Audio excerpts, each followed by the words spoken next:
Davlat xavfsizlik xizmati, ichki ishlar va bojxona organlari hamkorligida o'tkazilgan tezkor tadbirda Marg'ilon shahrida yashovchi 1996-yilda tug'ilgan fuqaroning Matiz rusumli avtotransport vositasi tegishli tartibda tekshirildi. Natijada avtomashina salonida 866 gramm gashish moddasi borligi aniqlanib, ashyoviy dalil sifatida olib qo'yildi.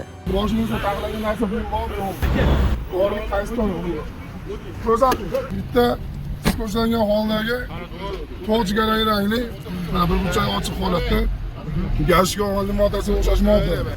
Ma'lum bo'lishicha, gumonlanuvchi umr zavoli hisoblangan ushbu giyohvandlik vositasini kelgusida sotib, boylik orttirishni maqsad qilgan. Hozirda unga nisbatan Jinoyat kodeksining 25 orqali 273-moddasi 5-qismi bilan jinoyat ishi qo'zg'atilib, qamoq ehtiyot chorasi qo'llanildi. Tergov harakatlari olib borilmoqda.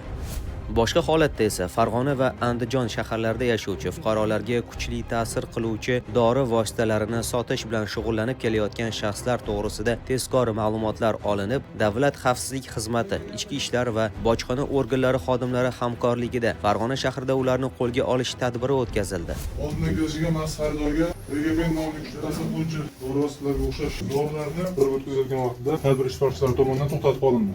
Jumladan Andijon viloyatining Qo'rg'on-Tepa tumanida yashovchi 2 nafar narko-savdogar Qirg'iz Respublikasidan kontrabanda qilingan 4508 dona Regapen kuchli ta'sir qiluvchi dori vositalarini xaridorga 12800 AQSh dollariga sotgan vaqtlarida qo'lga olindi. Kasetada 14 donadan Regapen 300 mg nomli kuchli ta'sir qiluvchi dori vositasiga o'xshash modda. Hozirda ularga nisbatan Jinoyat kodeksining 28 orqali 246-moddasi 1-qismi va 251 prim 1 moddasi 5-qismi bilan jinoyat ishi qo'zg'atilib, qamoq ehtiyot chorasi qo'llanildi. Tergov harakatlari olib borilmoqda. Ogoh bo'ling, giyohvandlik har qanday jamiyatning ijtimoiy-iqtisodiy taraqqiyoti yo'liga g'ov bo'lib, yoshlarning salomatligi, kelajagi, hayotiga rahna soladi. Ushbu illatga qarshi kurashish esa barchaning birdek burchi bo'lmog'i lozim.